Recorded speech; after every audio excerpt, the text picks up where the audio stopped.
Provident fund कहाँ आएगा? Liabilities में। ट्यूशन फीस रिसीव्ड कितने की है? 8 लाख। और सेकंड एडजस्टमेंट में क्या है? Tuition fees receivable from government for backward class scholar, मतलब क्या है? किन से? बैकवर्ड क्लास के बच्चों के लिए गवर्नमेंट हमें क्या देगी? सब्सिडी टाइप का देगी। तो टोटल ट्यूशन फीस की इनकम कितने की होगी? 8 लाख तो मिल ही गई, और 80,000 किससे लेनी है? तो टोटल ट्यूशन फीस कितने की आ जाएगी? 8,80,000। और इधर ट्यूशन फीस रिसीवेबल के लिए कौन डेटर बन गया? गवर्नमेंट। ट्यूशन फीस रिसीवेबल के लिए कौन डेटर बन गया? गवर्नमेंट। 8 लाख तो मेरे को मिल ही गए, 80,000 किससे लेने हैं? गवर्नमेंट से। तो कितना हो गया? 8,80,000। गवर्नमेंट ग्रांट्स कितने की मिली है? 5 लाख। और डोनेशन कितने की मिली है? 50। अब इसने कुछ भी नहीं बताया है कि ये किसके लिए मिली है। अगर ये असेट के लिए मिली है तो कहाँ जाएगी? बैलेंस शीट में। और अगर रेवेन्यू एक्सपेंडिचर के लिए मिली है तो कहाँ जाएगी? इनकम एंड एक्सपेंडिचर में। अब कुछ नहीं लिखा है तो आप अपनी मर्जी से कहीं पर भी डाल दो। अगर ये बिल्डिंग औरों के लिए मिली है तब कहाँ जाएगी? बैलेंस शीट में। लैंड के लिए मिली है तब कहाँ जाएगी? बैलेंस शीट में। और अगर किसके लिए मिली है? एक्सपेंसेस के लिए, कि एनुअल डे फंक्शन सेलिब्रेट करो आप, तो क्या होगा? Income and expenditure. अब कुछ लिखा ही नहीं है तो मैं क्या करूं? बोलो। तो हम इसको कहाँ टिका देंगे? इनकम एंड एक्सपेंडिचर में। ठीक है, अजम्पशन है मेरी, आप कहीं भी लिख सकते हो इसको। ठीक है। बाय गवर्नमेंट ग्रांट्स और बाय डोनेशन कितने का? 5 लाख और 50,000। अगर ये स्पेसिफिक पर्पस के लिए मिली होती है ना, तब उस पर्पस से मैच करवाई जाती है। जैसे किसके लिए मिली? बिल्डिंग के लिए मिली, तो बिल्डिंग बैलेंस शीट में है तो ये भी कहाँ पहुँचेगी? बैलेंस शीट में। और अगर कोई एक्सपेंस के लिए मिली, इलेक्ट्रिसिटी बिल के लिए, तो वो कहाँ आएंगे? और गवर्नमेंट ग्रांट्स और डोनेशन में क्या फ़र्क है? ग्रांट कौन देता है? गवर्नमेंट। और डोनेशन पब्लिक का कोई भी पर्सन। उसके बाद में इंटरेस्ट एंड डिविडेंड कितने का है? 185। और हॉस्टल रूम रेंट 175। ये दोनों ही कहाँ पर आएंगे? इनकम में। Interest and dividend, hostel rent कितने कितने का? 185 और 175। उसके बाद मैस रिसीट्स, एक बार इसको छोड़ रहा हूँ मैं, ठीक है। कॉलेज स्टोर सेल्स या मैस रिसीट्स तो समझते हो। मैस रिसीट्स क्या होता है? कैंटीन की रिसीट्स। और नेट का मतलब क्या है? भाई कैंटीन में बच्चों से मान लो 1 लाख रुपए आए और कैंटीन में सामान के कितने लगे? 70,000। तो नेट कितना हो गया? 30। तो ये नेट ही दे रहा है, कितने का है? और हमें चाहिए भी क्या होता है? नेट। इनकम एंड एक्सपेंडिचर में हम नेट ही लिखते हैं। कितने का आ गया? 2 लाख। उसके बाद कॉलेज स्टोर सेल्स को एक बार छोड़ दिया, स्टॉक ओपनिंग छोड़ दिया, परचेज छोड़ दिया। 3 चीज़ें अभी मैंने छोड़ दी। कौन कौन सी? कॉलेज स्टोर सेल्स, स्टॉक और परचेजेस। बीच में एक आइटम कौन सी है? Outstanding expense. का क्या करूं इसको? एक्सपेंस में जोड़ूं या लाइबिलिटीज़ में लिखूं या दोनों जगह? एक्सपेंस में जोड़ूं, लाइबिलिटीज़ में या दोनों जगह? ये केवल कहाँ आएगा? लाइबिलिटीज़ में। जब ये ट्रायल बैलेंस में आता है तो ओनली कहाँ आता है? लाइबिलिटीज़ में, क्योंकि ये ऑलरेडी किस में एडजस्ट हो गया? एक्सपेंस में। कोई आइटम ट्रायल बैलेंस में कैसे आती है? एंट्री से। तो एंट्री क्या हुई होगी इसकी? Expense to outstanding expense. तो ये ट्रायल बैलेंस में आया तो इसकी एंट्री होगी, और एंट्री होगी तो जो भी ये एक्सपेंस था वो क्या हो चुका है? ऑलरेडी इंक्रीज़ हो चुका है। तो ये सिर्फ कहाँ पर आएगा? बैलेंस शीट में। कितने का? 2,25,000। ये एक्सपेंस में ऐड नहीं होगा, फाइनल अकाउंट वाले वीडियोस में आप देख लेना, उसमें साफ साफ बताया हुआ है कि ये ट्रायल बैलेंस में आएगा तो कहाँ जाएगा? Only in balance sheet. और अगर फुटनोट में आएगा तो कहाँ पर आएगा? दोनों जगह। उसके बाद सैलरी टीचिंग की कितनी है? 120। और रिसर्च स्टाफ की कितनी है? 80। तो ये दोनों ही कहाँ आएंगे? 850 है क्या? फिर रिसर्च स्टाफ की कितनी है? 120। ये दोनों ही कहाँ पर आएंगे? Income and expenditure. 2 salaries, teaching, research कितने कितने की है? 850 और 120। जाना चाहिए, मैं करूं क्या? इसके आंसर में ऐसे क्या हुआ? देखो रिसर्च वाली सैलरी कहाँ से माइनस होनी चाहिए? रिसर्च फंड में से। रिसर्च वाली सैलरी कहाँ से माइनस होनी चाहिए? रिसर्च फंड से। अब ये भूले हुए हैं, मेरे को कोई पता नहीं है। रिसर्च वाली सैलरी कहाँ से माइनस होनी चाहिए? रिसर्च फंड से। स्कॉलरशिप हमने बच्चों को क्या दिए? स्कॉलरशिप, तो हमारे लिए क्या है वो? Expense. Student welfare expense, repair and maintenance, games and sports, miscellaneous, ये सारे ही क्या है? तो ये सारे जोड़ के बता दो ना, स्कॉलरशिप से लेकर मिसलेनियस तक, स्कॉलरशिप से लेकर मिसलेनियस तक।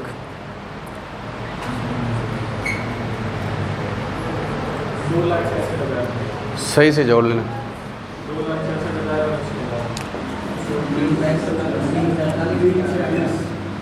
स्कॉलरशिप से लेकर मिसलेनियस एक्सपेंस सारे जोड़ दिए। कितने आए? 345। उसके बाद research fund investment, other investment, provident fund investment, ये सब कहाँ आएंगे? बैलेंस शीट में। Research fund investment, other investment, provident fund investment, कितने कितने के? 8, 18, 50 और 5,10,000। उसके बाद सेमिनार और कॉन्फ्रेंस हमने देख ही लिया। लैंड बिल्डिंग कंसल्टेंसी देख लिया ना, सेमिनार और कॉन्फ्रेंस और कंसल्टेंसी यहाँ से माइनस कर दिया था ना। ये लैंड कितने की है? 1 lakh. Building,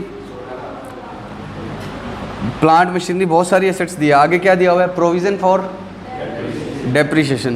provision for dep बनाने का मतलब क्या है? क्या डेप एसेट में से कम कर रहे हैं या अलग से बना रहे हैं? डेप्रिसिएशन वाले चैप्टर में आपको बताया था कि या तो आप क्या कर दो, एसेट में से ही क्या कर दो, कम, और एसेट में से कम नहीं करते तो फिर क्या होता है? आप अलग से। देखो एक तरीका तो क्या, आपने बिल्डिंग खरीदी, आप एंट्री क्या करते हो? बिल्डिंग टू कैश, और फिर अगली एंट्री क्या करते हो? By dep. तो बिल्डिंग की वैल्यू ही क्या होती जाती है? कम। 100 की खरीदी, 10 का डेप लगा दिया। दूसरा तरीका क्या है? डेप यहाँ ना लगाकर किस में लगाओ?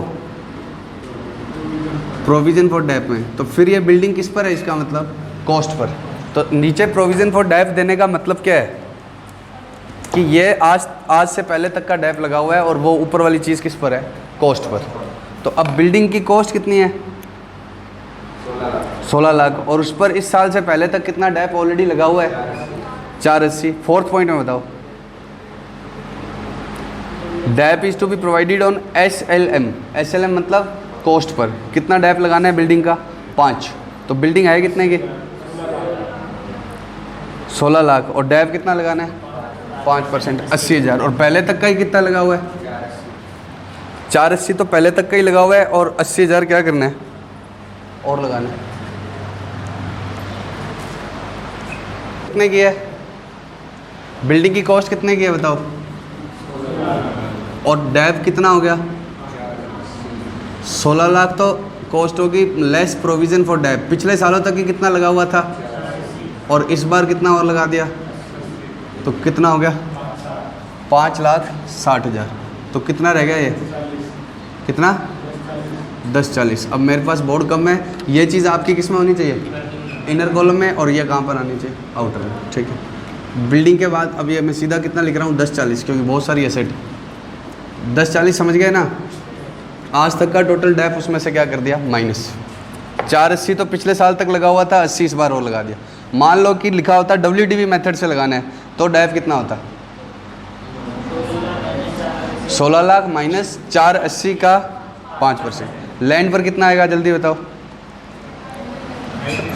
लैंड पर डेप थोड़ी आएगा। कितने की आएगी लैंड? 1 लाख। उसके बाद प्लांट एंड इक्विपमेंट कितने का है? 850 पर डेप कितना आएगा? 510 क्या? 850 की टोटल वैल्यू। पहले से ही कितना लग चुका है? अरे पहले कितना लग चुका है? 510, और इस बार का कितना और डेप लगेगा? 85,000। तो ये टोटल डेप कितना हो गया? 5,95,000। तो 595 इसमें से माइनस कर देंगे तो कितना रह जाएगा?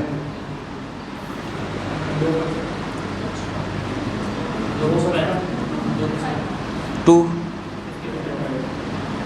उसके बाद फर्नीचर कितने का है? 6 लाख। और कितना माइनस करना है?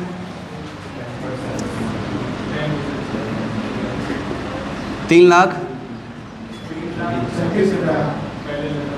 पहले से ही लगा हुआ है, और इस बार और कितना लगाने?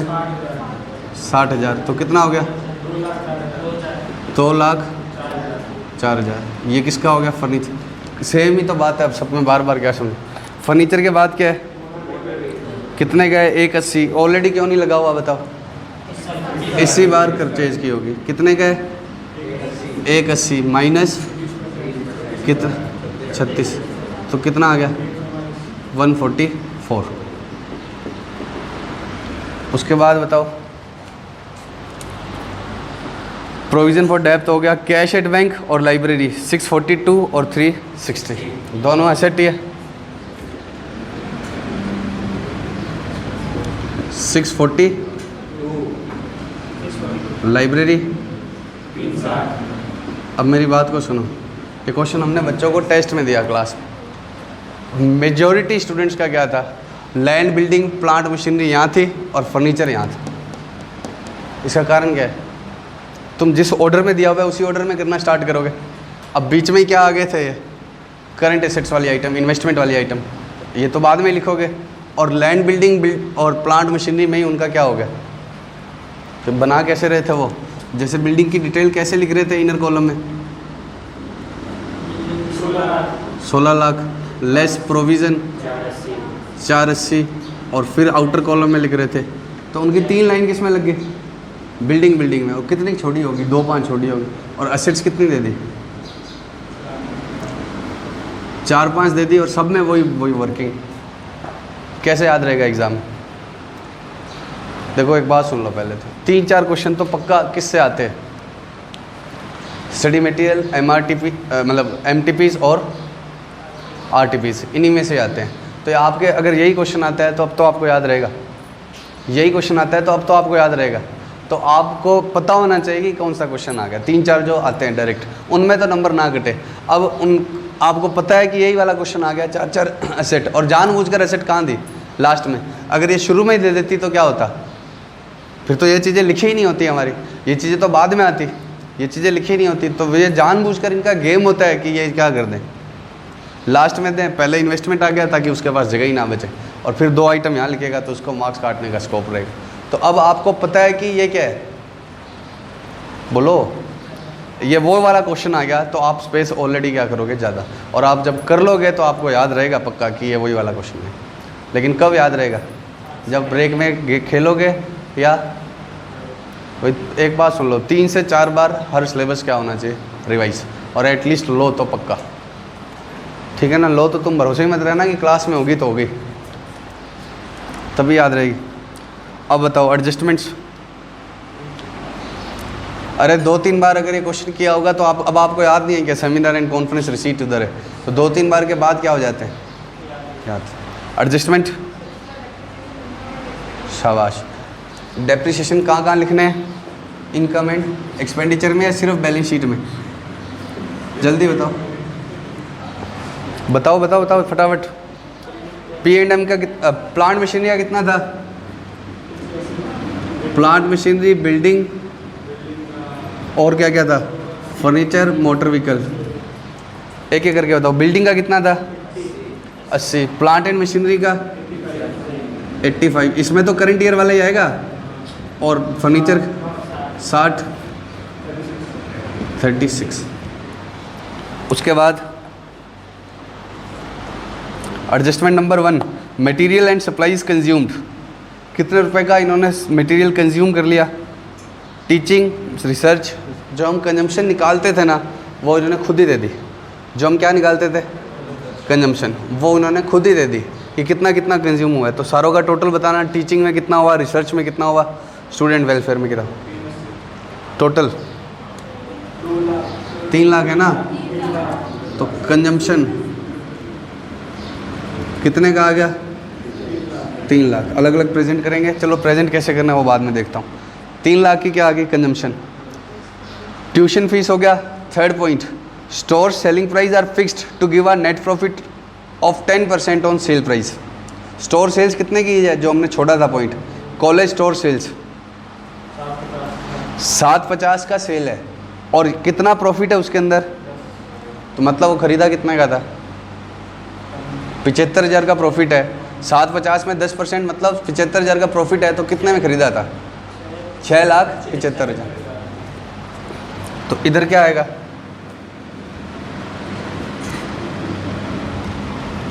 उसकी नेट प्रॉफिट आता है ना इधर, तो प्रॉफिट ऑन स्टोर सेल्स कितने का, 675 की कॉस्ट है और 7.5 में, तो नेट करके लिखोगे 7.5 lakh sale price less cost 675, net कितना आ गया 75। अब बताओ ओपनिंग स्टॉक कितने का था स्टोर का, जो हमने छोड़े थे ना पॉइंट, डेबिट साइड की फर्स्ट आइटम 3 लाख का ओपनिंग था। कंजम्पशन खुद दे दी उसने, तो कुछ ना कुछ तो मिस करवाएगा ना। अभी तक हम क्या ढूंढते थे बाकी क्वेश्चन में, कंजम्पशन इसने खुद दे दी तो क्या होगा, क्रेडिटर का तो इसमें होता तो ट्रायल बैलेंस में आ रहा होता। एक ही चीज़ होती है जो ट्रायल बैलेंस में नहीं आती है, स्टॉक। तो क्लोजिंग स्टॉक जानबूझकर उसने क्या कर रखा है, गायब। क्रेडिटर होंगे तो ट्रायल बैलेंस में देना पड़ेगा, अदरवाइज ट्रायल बैलेंस मैच कैसे होगा, क्रेडिटर तो ट्रायल बैलेंस के अंदर ही आते हैं ना।